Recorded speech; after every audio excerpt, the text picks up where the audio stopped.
The Sea King ruled the ocean. The walls of his castle were made of blue coral, and on the roof, shells opened and closed when waves of water passed by. The Sea King lived deep in the sea with his mother and 4 daughters, each one born a year apart. The youngest of the 4 princesses was the Little Mermaid. She spent much of her time swimming to fallen shipwrecks. She would fill her arms with treasures from the world above. As she carried them to her special collection in a cave and arranged them with the other treasures, she sang happily. Fish followed her and circled around, for the Little Mermaid's voice was the most beautiful sound under the sea. When the princesses turned 15, they would be allowed to swim up to the surface for the very first time. The Little Mermaid knew she had to wait a long time since she was the youngest. She begged her grandmother to tell her everything she knew about life up on land. The old woman told her everything she knew about towns and marketplaces, festivals and fairies, and then some. When the eldest sister turned 15, she was the first to rise to the surface. When she came back, she had many wonders to share. She told about the sparkling sandy shoreline and gazing above at a deep blue sky with white, puffy clouds. When the sun set, the eldest sister relayed in a whisper. The whole sky turned shades of deep color. The birds flying high above her dipped and turned in the red and gold sky. When the next sister turned 15, it was winter. When she returned, she told of icebergs floating in the sea and shining bright. She said the ships seemed to stay far away from the icebergs, as if in fear. But the icebergs did not seem lonely. They were like friends, she relayed, floating close to each other. When it was the 3rd sister's turn, she saw on a cliff the gate of a town. She heard people calling out to each other, horses clip-clopping down a street, and more sounds than she could guess what they might be. The people were making music too, she said, enchanting and strange sounds. All this the Little Mermaid heard with wonder. It wasn't fair that she had to wait so long. At last, the day came when she turned 15. Now it was her turn. When her head rose over the ocean water, the Little Mermaid saw she was next to a large ship. On the ship, beautiful music was playing. Sailors were dancing on the deck. They were laughing and having a fine time. Now and then, as the waves lifted the Little Mermaid, she had a better look. A handsome young man stepped out on the deck. When he did, 100 rockets rose in the air. The party was for him. Was it his birthday? She swam closer. The men all seemed to like that young man. When he spoke, the sailors would laugh. Sometimes they patted him on his back in joy, once that made his crown fall off. The men laughed and picked it up. "A crown," thought the Little Mermaid. "He must be a prince." When night fell, the wind picked up. The sailors started to run about on deck. They pulled down the sail as the ship dipped and swooped. It rolled from side to side, up and down the high waves. Then lightning struck, thunder clapped, and a pouring rain was unleashed. The poor ship started to tip. It was so dark that the Little Mermaid could see nothing, except when lightning lit up the sky. When that happened, she saw the young prince on deck. He was working hard to keep the ship afloat. He was throwing ropes out to his men, who had jumped. All at once, the waves rose very high, and the ship started to tip over. The prince was flung to the side of the ship and thrown overboard, down into the sea. He dropped very fast. What could the Little Mermaid do? She knew that human beings cannot live for long under the water. She dove deep and fast. She reached out and was able to grab his shirt, pulling him to the surface as fast as she could. At last, she pushed his head above water where he could breathe. The two of them floated on the surface as the waves rose and fell. By morning, the storm passed. Yet the prince was as still as he had been all night. From far off, the Little Mermaid saw the tops of hills. "Land," she sighed with relief. "I will set him down on dry land. Maybe then he'll wake up." It was not easy to pull the young man up onto the sandy shore, but she did it. Was he dead? She started to sing a sad song. All of a sudden, the prince blinked open his eyes. "Oh, are you all right?" she asked, gently touching his forehead. Just then, she heard a group of girls coming over. At once, she dove into the sea and hid behind a rock. They must not see her. A mermaid. The girls found the prince, who was now awake. They called for help, and when a team of servants arrived, they carried him away. The prince would never know that she had saved him. The Little Mermaid sank into a deep gloom. When she went back home, her sisters wanted to know all about her trip, but she was too sad to say anything. Days went by weeks. The sisters appealed to their grandmother for help.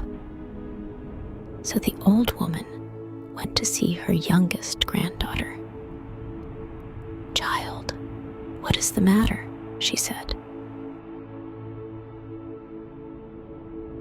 The Little Mermaid cried out, "Grandmother, I will never be happy again."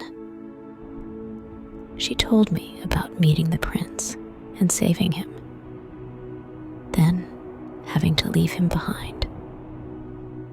Unless I can somehow walk on land with 2 legs and be with that young man, I will be sad for the rest of my days. "My dear," said the grandmother, "you know as well as I do that it is not possible for a mermaid to walk on 2 legs. Why, The only one who could grant a wish like that is the sea witch. But of course, it is much too dangerous to go to her. The sea witch. Could that be the answer? At her very first chance, the Little Mermaid took off and swam to the far corner of the sea where the sea witch lived. "This is no problem," said the sea witch when the Little Mermaid explained what she needed. "I fix problems much harder than yours." The Little Mermaid's heart leapt with hope. "Why, to have legs, all you need to do is to drink my potion." The sea witch turned to face the girl. "But I don't just give it away, you understand." "Of course," said the Little Mermaid. "What is your price?" "Oh, not too much," said the sea witch. "Just your voice." "My voice?" said the Little Mermaid. "You don't need it," said the sea witch. "Chitter and chatter all day long. What a waste of time. But know this, my little pretty. If the prince marries someone else, the very next day you will die, and your voice will stay with me forever. But of course, there's nothing to worry about, as long as he chooses you." The sea witch held out a glass with the green potion. "So," she said, "what are you going to do? Make up your mind. I don't have all day." The Little Mermaid took the potion and drank it. At once, she felt dizzy and in pain, as if a sword was being passed through her body. She spun and jerked about, then fell. When she awoke, she was on the same dry land as when she had rescued the prince. Lifting up her head, she could see that her wish was granted. Where her tail had been before, she had 2 human legs. Then it struck her. How would she find the prince? She had so little time.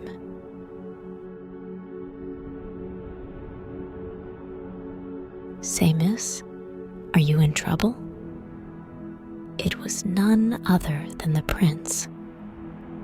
Even if she could speak, and that she could no longer do, she would not have been able to.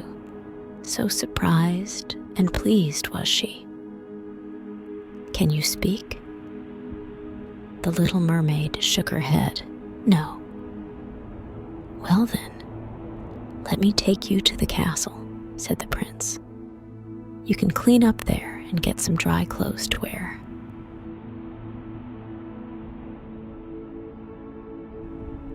At first, walking on her 2 legs was shaky, but soon she got the hang of it. That night, the prince showed her around the castle. He would point to a portrait and tell her all about the person. When he said something funny, they laughed. When his story was sad, her kind eyes told him that she felt sad too.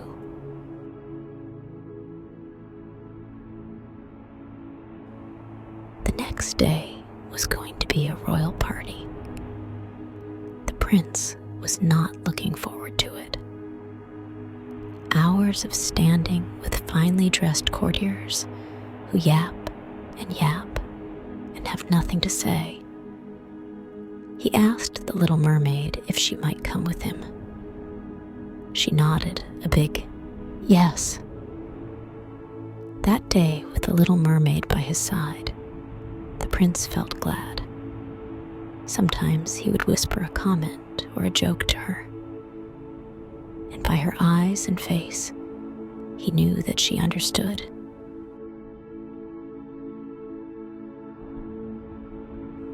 After that, the prince wanted the little mermaid by his side every day.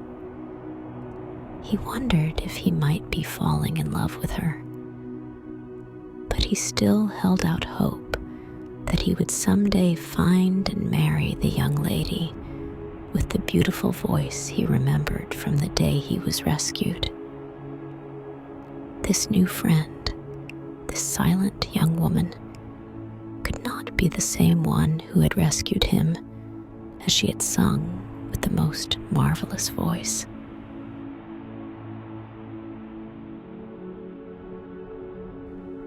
One day, the king called for his son. "Son," he said, "your mother and I have made a decision. It is time that you took a bride. Lucky for you that we already have one picked out for you." "You do?" the prince cried in dismay. He only wanted to marry the woman with the beautiful voice. She's a princess, perfectly appropriate. Tonight, she is coming with her parents. We will start at once to make the wedding plans.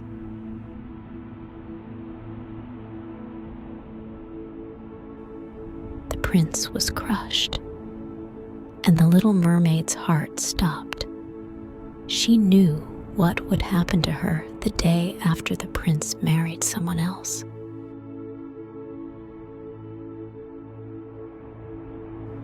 That night, her troubles grew even more. The little mermaid did not know that the sea witch had put her voice into this princess. She was a stuck-up young lady who thought only of herself. Yet when she spoke, it was the little mermaid's voice that rang out. The prince was stunned with joy. He told her parents that the sooner the wedding could be planned, the better.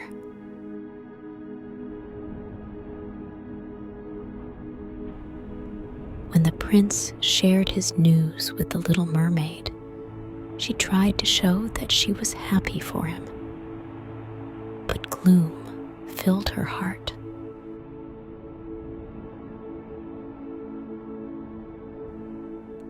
The next morning at dawn, the little mermaid went to the seashore. Her sisters, worried that they had not heard from her, rose above the water to see how she was. The youngest sister let her 3 older sisters know the trouble she was in. The prince's wedding was going to take place the very next day. The day after that, she must die. The sisters said that they had an idea, and she must not worry. They said she must come back to the shore later that night. Then they dove back into the sea.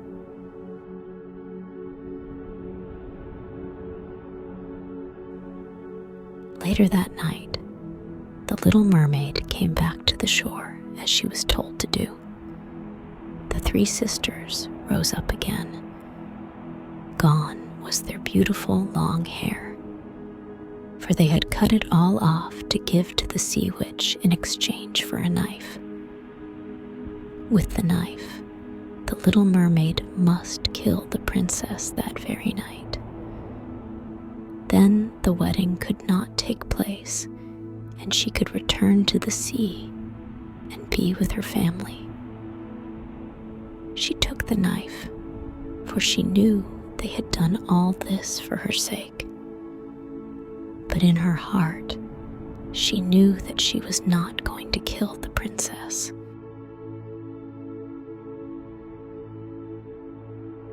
The wedding day had arrived. The little mermaid stepped onto the wedding ship with the other guests. The wedding would take place at sunset.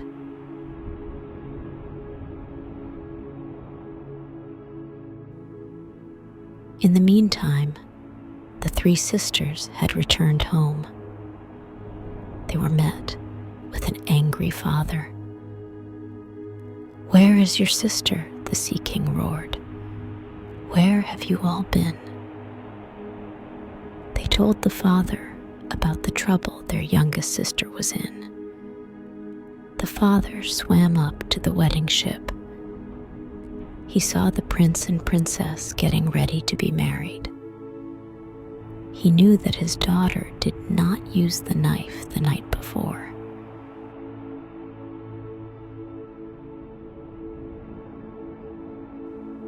The Sea King rushed to see the Sea Witch. She just laughed. She said there was only one way to save his youngest daughter from the fate that awaited her. If he would only hand over his scepter to her, so that she would rule the underwater kingdom from now on. Only then would the Little Mermaid's life be spared. The Sea King took a deep breath. What else could he do?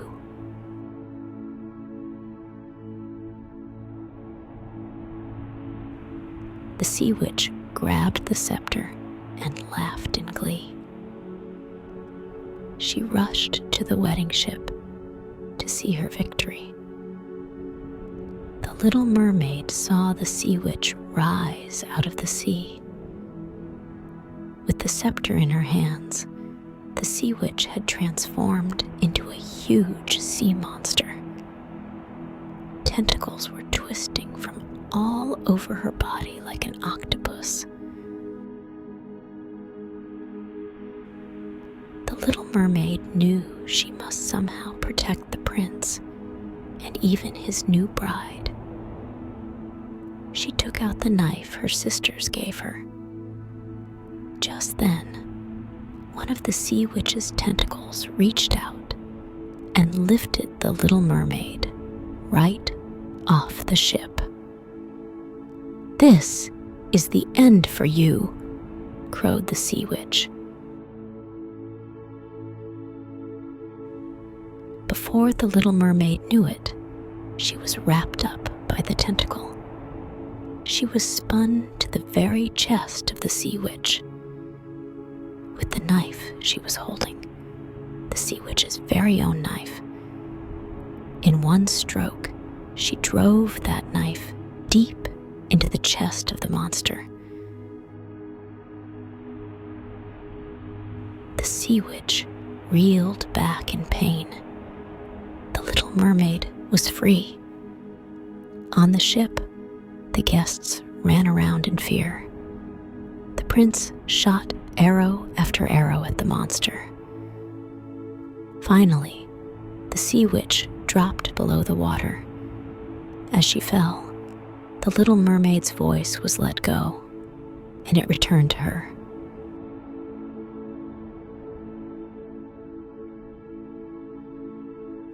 The princess shouted in her true gruff voice, "What kind of lousy wedding is this?"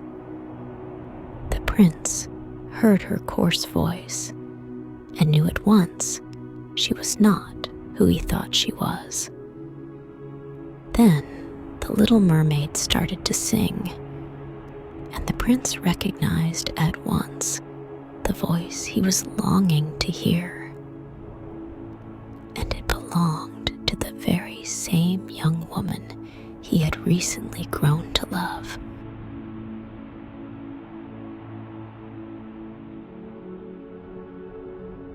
The angry princess stormed off the wedding ship. Her family stomped off with her. When the Sea King arrived, the scepter was floating in the sea as if it were waiting for him. With one sweep of his arm, the scepter was his again, and he once again ruled the sea.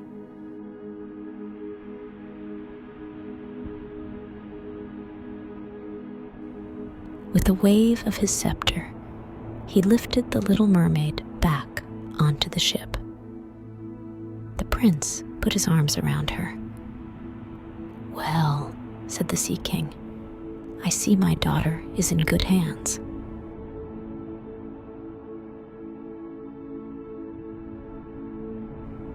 "It was you all along," said the prince. "Of course it was you. This is more right than I ever could have imagined. Please, will you marry me?"